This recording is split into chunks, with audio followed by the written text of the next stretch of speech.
Recording. All right, guys. So today is actually the last lecture for this module, and we're going to talk about epidemics on networks.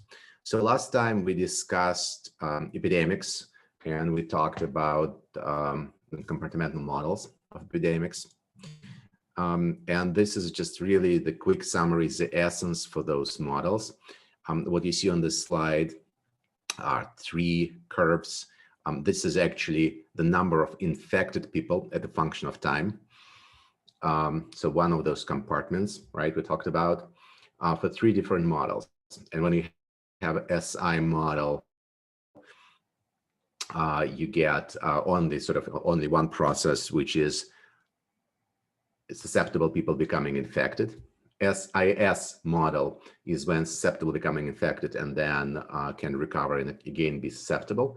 And SIR model, it's a model where susceptible becoming infected and then either recover or getting removed from the system. So that's where we left off on the previous lecture. And I guess the most important part here, the most important fact is that at the beginning of epidemics, any of those models give us exponential growth. And in fact, for the model SI, there is always growth and eventually everybody gets sick. But for the models SIS and SIR, there exists an epidemic threshold.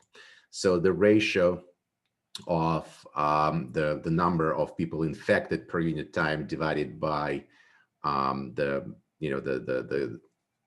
coefficient that corresponds to the recovery. So the rate of infection over the rate of recovery. And if it is 1, if it is less than 1, we don't get epidemics. If it is greater than 1, we get epidemics. And so the idea is, of course, sort of somewhat obvious, right? If the people get infection spreads faster than people recover, well, you get epidemics. And if otherwise, it just dies out. Previously, on the previous lecture, we talked about what's called compartmental model. And the idea is it's also called full mixing model, where we would assume that every person can interact with every other person and can get infected or infect any other person within the susceptible people. Now, obviously, in real life, that's not the case, right? We do have our interaction network. You can think about your friendship network or just like literally on a daily occasions, you interact, you meet with the people, at work, you meet with the people if you travel to work, et cetera, et cetera. And so that's the actual network of interaction, and that's where you can get infected, right? Infection doesn't just jump from one person to another randomly. It's when you interact. And so that means we could try to, to be more realistic, we should add this network structure, interaction network structure to the model. And that's what we're going to do today. So in order to make this work, we're going to change a little bit the way we approach the modeling. So we're going to look, first of all, we'll look at the network of the contacts, and it will be given by adjacency matrix. And it's undirected network, right, for the simplicity of modeling. We're going to also change a little bit the model itself. So instead of looking at the compartments, we're going to look at each node of the network independently and individually. And for each and every node, we'll have it in one of three states: susceptible state, infected state, and recovered state. And so nodes could transition from those states. And then we'll also add this probabilistic nature. We'll actually model it as a probability of node being infected or being susceptible or being recovered at the moment t. Okay, so now those three variables, they give us probabilities. We'll also change a bit notations on beta and gamma. So beta now is going to be probability that disease is transmitted on a particular contact, right? So, if you think about networks, it's transmitted along the edge during the time delta t. Now, if we have, for example, an average k contacts, and coming back to the previous lecture, the beta, and I call it beta sub c beta compartmental model, is linked to this beta by the number of connections, right? So if on average you have 10 connections, well, it means during the unit time, the probability of transmission on one connection is beta, probability of transmission on 10 is 10 beta. Gamma is recovery rate, the same thing as before. So we're actually moving from this deterministic description to probabilistic description. And we're gonna write equations that deal now with probabilities. The other thing is we're gonna look at the connected component of the network. So we believe that we'll consider on the networks where all nodes are reachable. And as I said, the network is unsymmetric. So these are the conditions for the modeling. So following along, there are two processes that we look after. Process number one is node infection. So let's say reds are those nodes that are currently infected, and we're going to look at this node. So we can calculate the probability of this node being infected the following way. So first of all, the node has to be susceptible. So there's a probability that it is susceptible. Then one of the neighbors should be infected. And here we take a sum over all the neighbors. And this is a probability that they're infected. And instead of I, we use X simply because it's probabilities. We don't want to mix it with indexes. So this is a probability that one of them is infected, at least one of them is infected, or more of them. And beta is a probability that on this contact, the transmission will occur, right? And so that during the time step delta t. And that's a probability of a node to get infected during the time period delta t. Again, it's beta, probability transmission, probability that the node is susceptible. And this is a sum of probabilities that the neighbors are infected. We're not going to look, if we write it this way, yes, you can have node infected from two simultaneously, that's fine. Node recovery, that's the second process. This is, the recovery of a node, this is an infected node, is going to be independent from whatever is happening with the neighbors. It's just the probability of recovery during this time delta t. So that's our model. And now we're ready to write equations. And we're going to do the same we follow the same path as we did previously. We're going to go through SI, SIS, and SIR models. So in SI model, it's susceptible becoming infected. Now, our little S's and X's now are probabilities, but for every node, the sum of the probabilities is equal to 1. Notice there is an index I here. So it's not one equation, it's number n equations. It's as many equations, it's equation per node, right? So this is n equations. Then we're going to write the differential equation for the change of the state, or the change of the probability of the state of the node. The probability of the node to be infected at time t plus delta t is equal to the probability of the node being infected at the previous moment of time, plus the probability of the change. And probability of the change is, as I said before on the previous slide, it's probability of transmission, probability that the node was susceptible, and sum over the neighbors.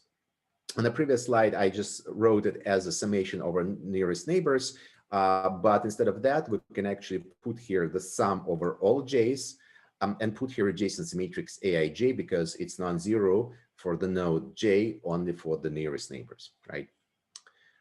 Okay, so that's pretty much it. And now we can write down this system. Again, notice it does look actually very similar to the equations we had before, except for now, on the right-hand side, we have the summation and we have adjacency matrix.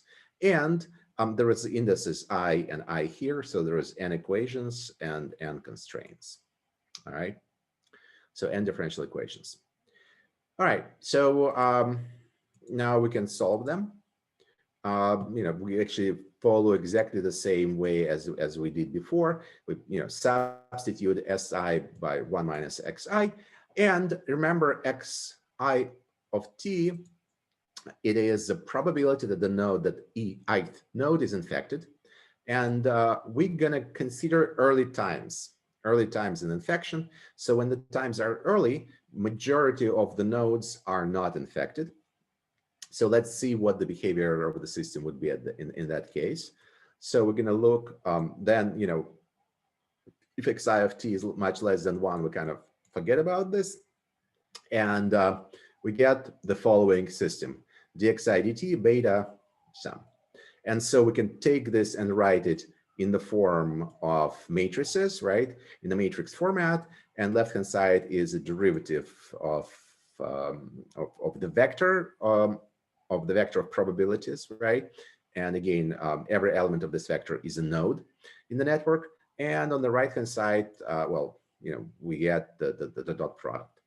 Now, this is a differential equation. Actually, the system of differential equations written in the matrix form. The way to solve the system, the standard way to solve the system, is to look for the solution of the system in the basis of eigenvectors and eigenvalues. So what we do is, this is a basis, is we can write an eigenvalue eigenvector equation and then represent the solution as a combination, as a linear combination of eigenvectors. And so it's sort of typical variable separation process, where we take the time and put it here as a coefficients in a linear system. Does this make sense? I'm sure you should have done this type of, you should have used this approach in differential equation class. Guys, does this make sense? Should I slow down? Yes. Yes, what? I mean, speed up, slow down, make sense, makes sense. It makes sense. Okay, all right. All right, okay, moving on then. So then, again, the way you do this is, we write the solution as a linear combination in terms of eigenvectors, and then we take that and plug it in, right? And then we'll get an equation for the coefficients. So we do it, we plug it in. So that's the derivative, right?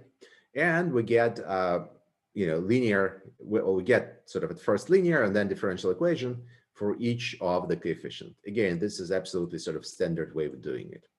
Boom. So that's the differential equation.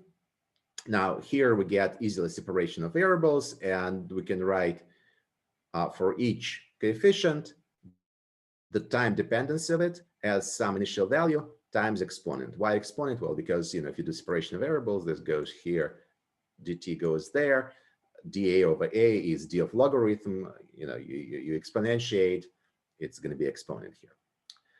So plugging everything back along the chain line, we get the solution as the solution for that system as a linear combination of eigenvectors of the matrix A with these initial conditions, and then with a time factor.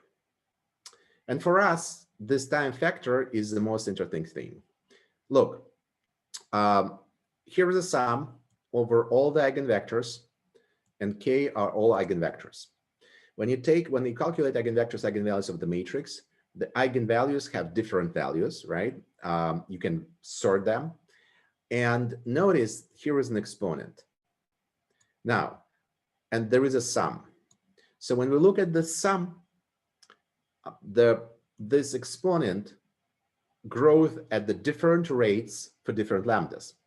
And the larger the lambda, the larger the exponent. So if we want to make an approximation, out of all the sum, we can keep the one term, which is the largest, and this largest term corresponds to the largest eigenvalue. And if we sort it in decreasing order, well, that's lambda 1. So to approximate, and I shouldn't put here equal, I should put here approximately x as a function of t approximately is given to us by eigenvector v1, and this is how probability of infection changes with time. So it's, it's exponent, it's growing. And by the way, we shouldn't be surprised that it is exponent because that's how fast things grow. But what's critical here is that growth rate is determined not only by the coefficient beta or beta, but also by an eigenvalue. An eigenvalue in the matrix, it actually contains information about the structure of the matrix. Well, in fact, there are, for example, some bounds that allow you to that shows you that lambda max is usually less than the largest node degree. I'll call it D max. So D max bounds the eigenvalue, the largest eigenvalue. So for example, the largest node degree will sort of dictate the size of this eigenvalue. So that makes somewhat sense because you have nodes with large degrees. It means they're connected to a lot of nodes, which means it makes propagation of infection easier, right? Okay, so the growth rate of infection depends on lambda 1, and we haven't had that before, obviously, in compartmental model. So this is where the structure of the network comes into play. And then notice that it's also x of t is proportional to v1, right? So it means we'll look at the probability of node 1 to be infected, right? And it's proportional to v1 for node 1, right? Which is corresponding eigenvector, and x2 proportional to the value of the first eigenvector for the second node, etc., etc. Now, does this make sense? And why? Like, can we interpret this dependency? Where else have we seen the depend? I mean, it's not the first time we look at eigenvectors and eigenvalues of adjacency matrix, right? So this equation AV equal lambda V, we have solved that equation before. When have we done it?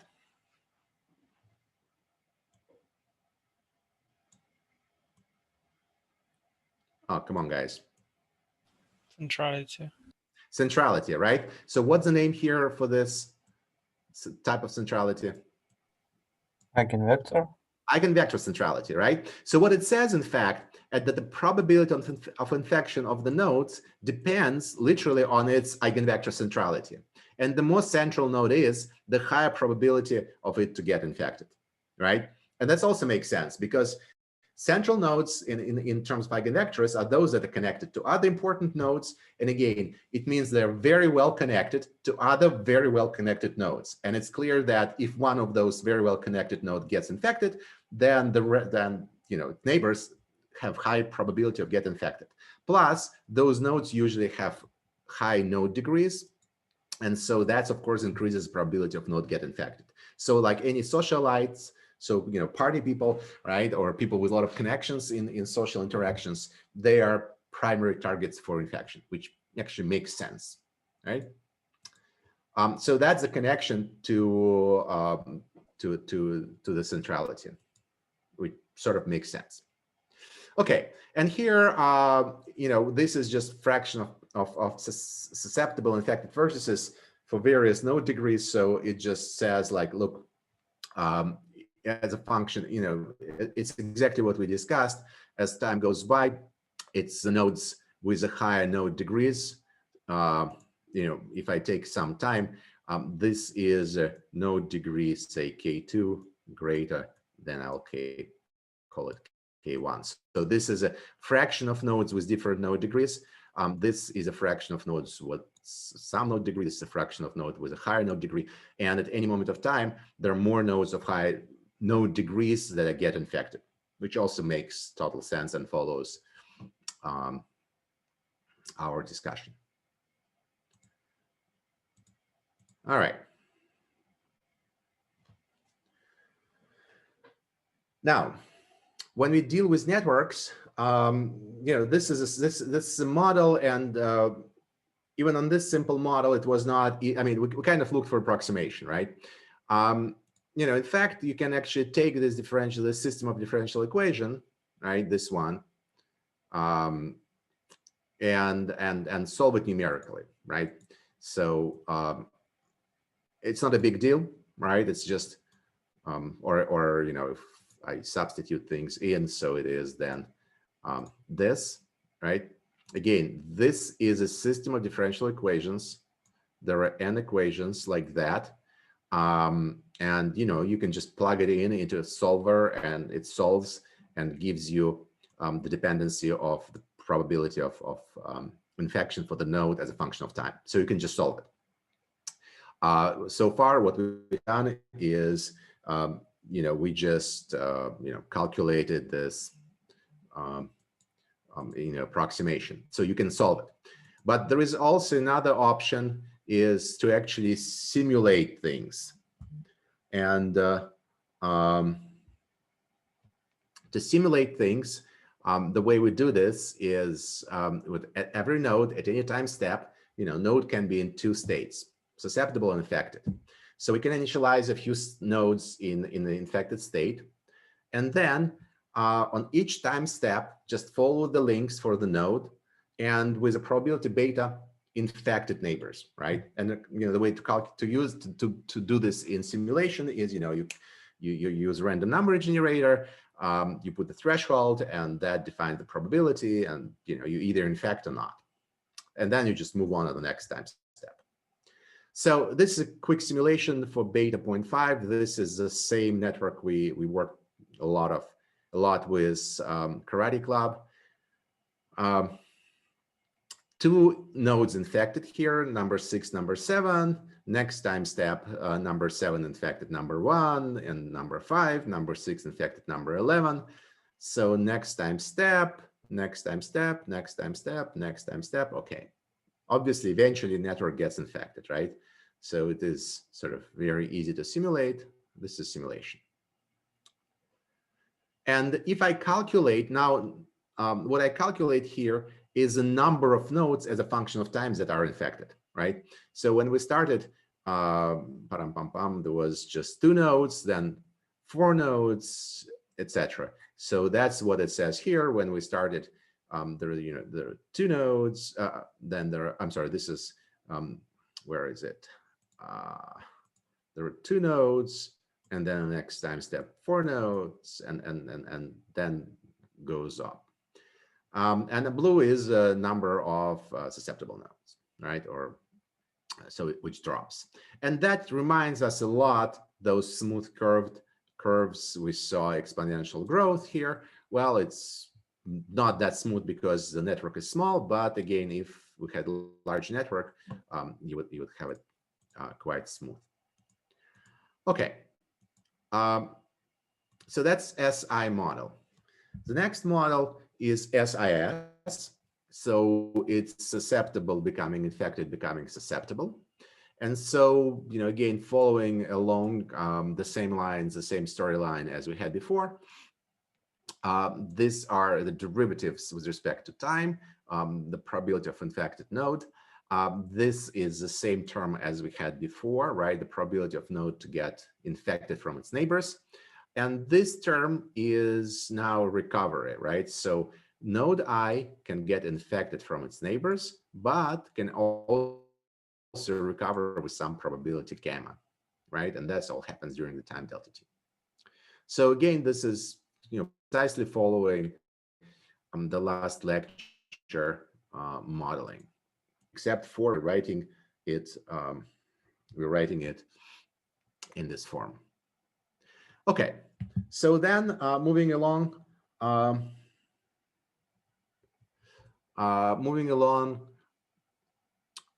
we can write differential equation. This is differential equation, did exactly the same thing, plugged in.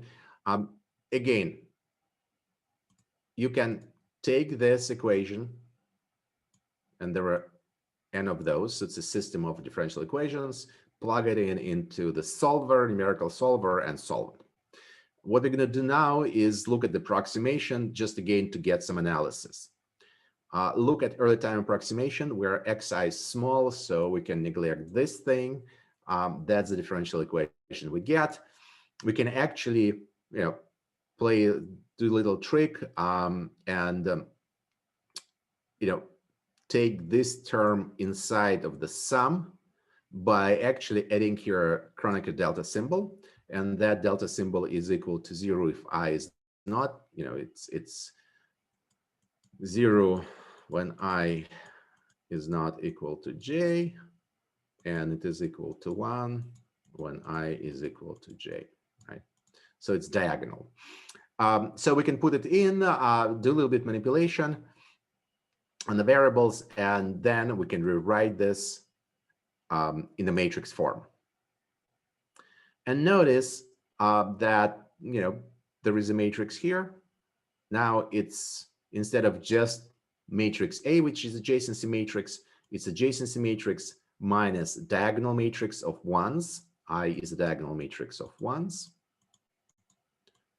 And gamma over beta, these are, the ratio of the infection rate and recovery rate, okay?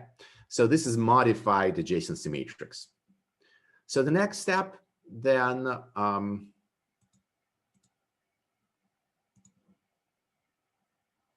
is pretty much following the same story, creating and looking for eigenvector basis for that. Now, instead of matrix A, we're going to look for the eigenvector basis for the matrix M.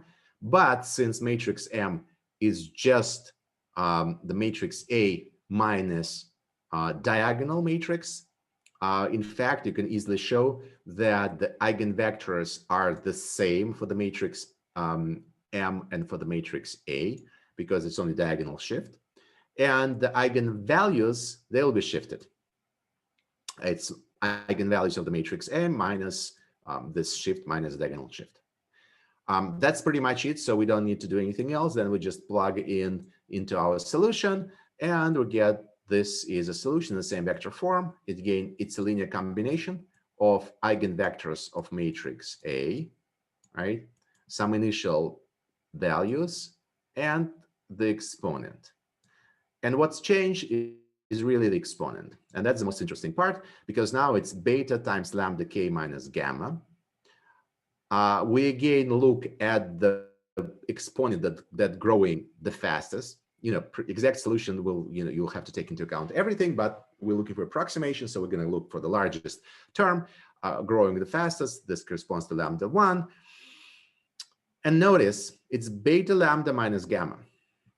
So it is beta lambda 1 minus gamma. Now it's again, we're looking at the lambda 1 because this corresponds to the largest, fastest growth. Notice that this thing can be either greater than 0 or less than 0, this expression.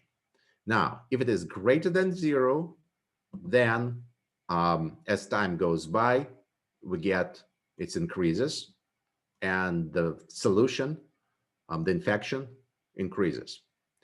If it is less than 0, if this difference less than 0 or beta lambda less than gamma, it's negative. And as we increase time, this goes to 0, right? And so the probability of infection goes to 0. So we again getting a critical, sort of separating behavior. And that separating behavior happens when we compare beta lambda 1 and gamma, where beta tells us the probability of infection, transmission of infection along the edge. Gamma tells us the probability of recovery, and lambda 1 contains information, encodes the structure of the matrix, or some information about the structure of the matrix. So, just a summary is beta times lambda 1, if it's greater than gamma, infection survives, and so there is a growth, the probability of infection for every node growing, and we get an epidemics. And if it's less than gamma, well, infection dies out over time. And so then, since as previously we looked at this ratio beta over gamma, so if I just take and divide it here and put lambda on the right-hand side, I can introduce an epidemic threshold. And in this case, it's 1 over lambda 1, where lambda 1 is the largest eigenvalue of adjacency matrix. And if beta over gamma greater than threshold, well, we get epidemic. If it is less than threshold, infection dies out. So it is very similar to what we had for a compartmental model, but with one important difference. Over there, the threshold was 1. Here, it's 1 divided by lambda 1. So here, threshold encodes the information about matrix structure or graph structure, network structure. All right. Does this make sense?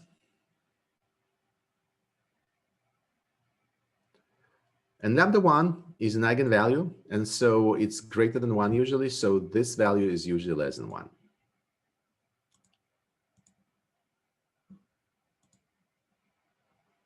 Okay. The same way as with SI model, we can actually make a simulation. You know, we initialize some number of nodes into the infected state. We will keep node infected for some number of iterations, for some number of steps, and that number is 1 over gamma, which is gamma is a parameter we have. And on each time step, you know, there is a, as in the previous model, there's a probability to infect nearest neighbors. And after T sub gamma time steps, node recovers, right?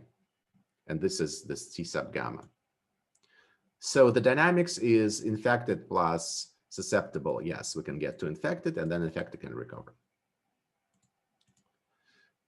Again, it's actually better to see once than hear many times. Beta is 0.5. Tau is 2, which is sort of gamma is 1, you know, one half. Let's see what happens. And by the way, in order to predict if this is going to grow or if this is going to decay, if infection grows or decays, we will need to compare this beta and gamma with respect to lambdas of largest eigenvalue of this graph, which actually I didn't write here, so you know it's hard to predict. But anyway, let's look at this 6, 7. Next step, growing neighbors, but some recovers, right? Other getting infected recovers. Other getting infected recovers. Other getting infected recovers. It's actually a very interesting simulation. Notice what happens. So infection sort of travels in the graph, but never goes away, right? And that's what often happens in a society, right? Some people get recovered, but then get reinfected again. And so this is cis infection. Now you'll see here oscillations eventually, you know, if we had larger set, you know, it would converge to some constant number of infected people all the time, you know, some constant number of healthy people all the time. But it's a constant number, but, you know, the people, it will be different people. So people change, but the total number of infected remains approximately the same, right? When infection grows enough. And that's what we observe here. Well, there are some oscillations, but again, this is due to just small size of the sample. Here is another example with beta smaller, it's 0.2. Remember, there was 0.5 here, now it's 0.2. Well, it started growing, but then growing a little bit, but then dies out. And so that's sort of the picture, okay?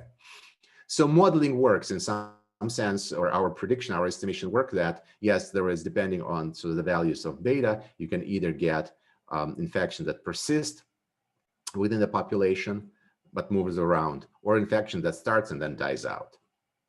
Okay, so these are two different modes. Pretty much it's the same as with compartmental model, but the fundamental difference is the conditions when this happens versus when it's not.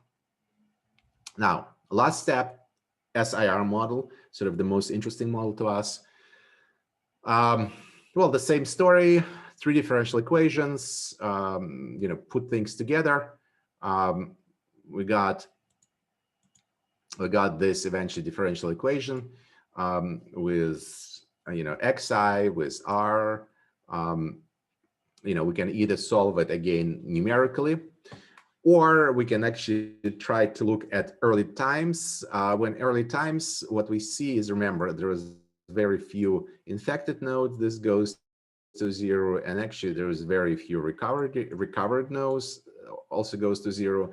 And in this approximation, it behaves pretty much the same way as SIS, right? So early in time, they behave very, very similarly. You can actually do a little bit better approximation, but we're going to stay with this one for right now. And so that means the solution also evolves the same way. Again, there is this V1 from the matrix A. So the first eigenvector, which means it's eigenvector centrality, that dictates which node has a higher probability of getting infected. The most central nodes have higher probability of getting infected. And the exponent that, depending on the ratio of beta, gamma, and lambda 1, it's either going to grow up and then we get infection, or dies out. So very, very similar story. If we solve numerically, that's what we get. Now, this is again, instead of just drawing one curve for the entire population, these are separate curves for different node degrees. So we have some nodes with degree K1, some nodes with a degree K2, some nodes with a degree K3, and this is just a fraction of nodes with those degrees. And then the nodes with a higher degree, they get infected faster than the nodes with a low degree. So obvious sort of thing that if you're in epidemics, stay away from people, have less connections, and then of course you have less chance to get sick. So don't be a socialite. Simulation, pretty much the same approach. We start with, we initialize some number of nodes to infected state. Each node stays infected some number of steps. And then there's a probability for every node to infect its nearest neighbor. And after this time steps, node recovers, right? So compared to the previous model, to SIS model, it cannot get reinfected, it just recovers. And is removed from the model. So there you go, this is SIR model. There is infection, and the green color now are those that are recovered. Recovered. Now, everybody has recovered, but that actually means that the entire population got sick, right? Because the fact that all of them are green means that all of them were red at some moment of time. So that's actually a very, very bad scenario, which means epidemics went through the entire population, and if it was a plague, pretty much everybody would be dead. These are the curves you get used to see already. Again, they're not very smooth because the size of the network is small. Now, here's another example with smaller beta. Yeah, we get some infected people, some recovered. Eventually, it dies out, and that's actually the scenario we would hope for in epidemics, where there is some number of people that get infected, but majority of population stays blue or stays, susceptible, remains susceptible. This is SIR model. That's what sort of we hope for, right? Majority of population remains on this sort of blue line. Okay, so these are, sort of analysis of early stage behavior and some simulations. Now, it is clear that lambda 1 that corresponds to the structure of the network, plays a huge role. And so for different networks, we would expect very different behavior. So now we have random network, lattice, which is sort of very regular. We have small world. It's kind of, we talked about this, sort of adding long distance connections. Then we get spatial. Spatial is just a network where you connect those nodes that are close to each other, connect those nodes that are less than whatever distance. And then, scale-free network, this is Barbasha-Albert type of network, where, yes, you have small world on one hand. On the other hand, the degree distribution is a power law for this mass. Okay, and this one is just, this is random. Okay, so looking at those 5 networks, where do you expect the infection would spread the slowest? Where would it be the most difficult for infection to spread around?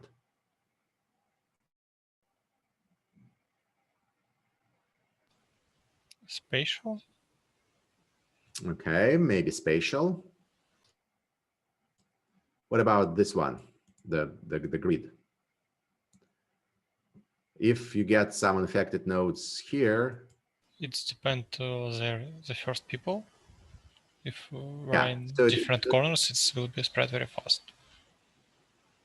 But if it's, yeah, if they're in a different corners, if you have a lot of them spread around, yes. But if there is, as usually, you get the source of infection, it will take forever, to reach far distances versus, say, here where there are a lot of connections, or here where there are a lot of connections. Yes, All but right, let's see. if we get a special infection on the isolated node, it's very good. So Yeah, of course, yeah. If there is this one, if there is isolated node, yeah, nothing is going to happen. Okay, let's see. So this is an example from a paper. You can check out the paper when they ran simulations. So here is a random versus lattice versus small world spatial. So in fact, you might notice that the spatial, I'm sorry, the lattice has the kind of the slowest, right? This is time, and so it has the slowest growing peak. And scale free, number 5.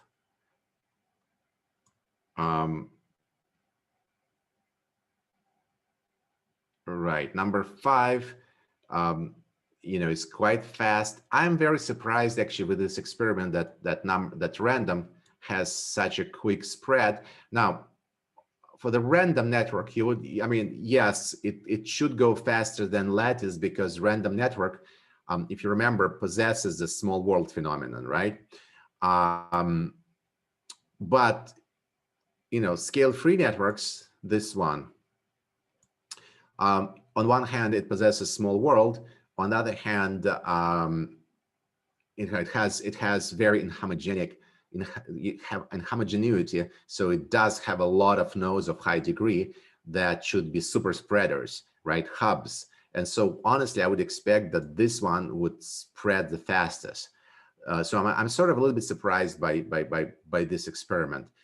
To me, this would be the most sort of, I would expect this would be the fastest spreader. But anyway, so that's the experiment. You can look at it, and actually you can reproduce it, right? And you can try it on your own network, generate different networks, and try those experiments. Now, there is quite an interesting, and this is several years old, paper. I'm sure there are going to be a lot of papers like that appearing based on COVID. This is actually based on SARS. And the idea, of course, that in today's world, the physical distance, makes not that much sense simply because people do travel a lot, right? And so infection spreads around, through travelers, and, airlines connect all the world. SARS 2003, 37 countries, and you notice, like, yes, COVID started in China and then it covered the entire world really, really quickly. So there is a very interesting paper, a very interesting approach where instead of using the physical distance, the researchers used effective distance. And so the effective distance, the way introduced that the effective distance is given through this 1 minus log Pij, where Pij is a fraction of travelers going from node I to node J. So pretty much it's a travel network. You can take just airline network and then calculate this effective distance based on the number of travelers, right, going through those particular edges. And so physically it can be further away, but if there are a lot of people going through this, effective distance will be short. And why is this interesting? Well, because if you introduce those effective distances, the time for infection to get somewhere is obviously this effective distance divided the some effective velocity of propagation. But the interesting part is that the ratio of those effective of those times of propagation, it does not depend on the model of propagation, but just depends on this effective distances, because the ratio, if you take the ratio, this effective velocity goes away from the consideration. And so which means within this effective distances, you can actually easily predict the time of arrival of the disease in different countries, depending on the on the passenger flow. They also introduced quite nice visualization. This is the source of infection, and that's how it sort of spreads if you use effective distances to monitor this. And this is for SARS, for actual SARS cases. I'm sure you can have a very convincing picture like that for COVID now. And this is this effective distance simulated on the network. The green node here is a source of infection, and then you get infection spread around the network. But if you look from the source using effective distance, right, then this is a picture you're going to see. So it just spreads from the source. And then if you look at the pick up one node as a recipient, from that node, that's what it looks like, how infection kind of surrounds it and eventually, yes, gets infected. So actually very, very nice paper. Another important part is that for some networks, you will actually get these fluctuations when infection comes back.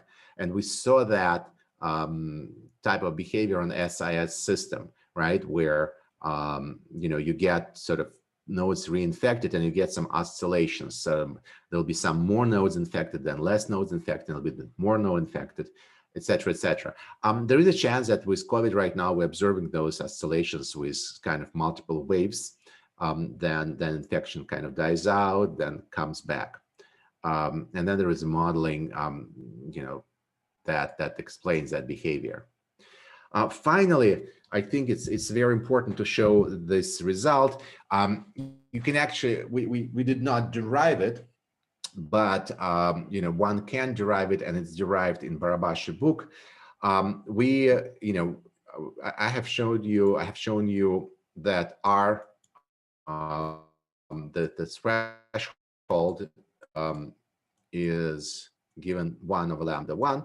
Well, in Barabash's book, he shows using some papers, some research, some sort of derivations, that you can also represent this the same coefficient R, right? The same sort of the threshold value as the ratio of average node degree over average squared. Now, average squared, in fact, is a metric of network homogeneity, right? Because if, for example, all nodes have the same node degree, then the sigma, right, the fluctuation, will be equal to 0, right? If k is constant, then this is equal to that, and this is 0. So for the lattice, for the lattice where every node has the same node degree, the fluctuation is 0. For Poisson distribution, for example, for random network, that is actually equal to, that's equal to this value. You can prove it precisely, you can calculate it. So it's just k average squared. And so then for random network, this epidemic threshold is given by 1 over average node degree. And it's greater than 0. It's not 1, it's less than 1, but it's greater than 0. So there is an epidemic threshold. And again, guys, remember, epidemic threshold means if the relationship between beta, gamma, and that threshold, if beta over gamma is less than it, there will be no epidemics. If it's greater, then there is an epidemics. And so in random network, there is a threshold. Now, what's sort of scary, that if we take a scale-free network, remember that network is this, well, scale-free networks, right? K to the power minus gamma. And for most of them, gamma is between 2 and 3. Then remember, we did these calculations. K squared actually diverges when, you know, the network is large enough. K squared goes to infinity. But if we look right now at this equation, when we have K squared, average K squared going to infinity, R will go to 0, which actually means that there is no epidemic threshold, which means any small infection, right, small number of infected people eventually infect the entire network. Now, this is a very dire, you know, prediction that there is no epidemic threshold, but that's probably what we observe now with COVID, that you know, some set of infection in you know, in China infected pretty much almost the rest of the world. And this happens again because within the social, you know, within the society, there are nodes that are hubs that are super spreaders. And that's something also, if you look right now in the literature on COVID, you know, there are medical literature describing the super spreader events. So some people who infect, you know, literally tens to hundreds of people, right? And so the existence of those hub nodes, nodes with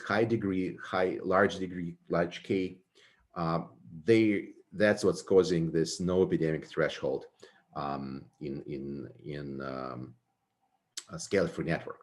Now, again, this is modeling, right? So in real life, we know that yes, networks are not precisely scale-free, you know, et cetera, and they're not sort of infinite, right? There is only 7 billion people, so it's not infinity, et cetera. But it actually tells us that this modeling tells us that in scale-free network, epidemics spreads really, really easily compared to any other arrangement of the society. It also explains why, for example, computer viruses spreads easily, because computer is connected in the network that is also scale-free. So that's actually a very, very powerful result, and it was obtained, you know, in probably, I think publication is like 2010, 2015. So it has been known before COVID started. So what do you do? Well, of course, vaccination, right? But if there is some epidemic threshold, you could do random vaccination and stop the infection, because by random vaccination, you reduce the number of people who can get infected. And so you kind of, you know, reduce the probability, you reduce beta. And so that means, you know, you reduce, you know, you can go below the threshold. But if the threshold is 0, well, you know, random vaccination is not going to help. So what the strategy is? Well, the strategy is obviously vaccinate hubs, right? So you need to find those people who are sort of super spreaders, potential super spreaders, those who are traveling, those who have lots of connections, social connections, and sort of vaccinate them. That will, of course, allow to break the network into pieces, right? By removing those nodes, vaccinated nodes. But the challenge here, it is actually quite hard to evaluate. Yes, vaccination plays somebody in our state, but it is quite hard figuring out. You know, you don't report how many friends you have, you don't report how often you socialize. I mean, you can guess, you know, by Facebook, or you can guess by sort of lifestyle or by age, but still, it's not sort of, you don't have a really good picture. So what you want, so how we can actually improve the chances of vaccination compared to just random process? Well, there are a few things. First, if you remember, the P of K is a probability of finding, you know, a node with degree K. Now, if you pick up an edge and follow it, the probability of a node having degree K at the end of the edge is actually K times PK. And we talked about this approximation. So it's already higher. And so that will let you find higher nodes. But the easiest way is to pick up a random person, but then not vaccinate that person, but vaccinate this person's friend. Remember friendship paradox that tells you that on average, your friends have more friends than you do? Well, it means, you know, your friends on average have higher degree than you do. which actually means it makes more sense to vaccinate them than vaccinate you. And so, the most efficient way of doing it, unless you know who the hubs are, is to pick up a random node and vaccinate one of the random friends of that node. Okay, so that's about strategies. And with that, actually, we're done. I did not put together the slide that has all the lectures, that all the materials that we have covered, but just to go over it, we talked about power law networks. We talked about statistics on the networks. We talked about power law networks. We talked about centrality metrics. We talked about correlation for the nodes, and we talked about detecting communities, and we talked about detecting different structures in the network, and we talked about disease and epidemics on the networks. That pretty much what we discussed in this module. Next module, we're going to talk more about processor networks, and we'll kind of connect the network science and machine learning by talking about network embeddings and other topics related to machine learning. And with that, we're done for today. Any questions?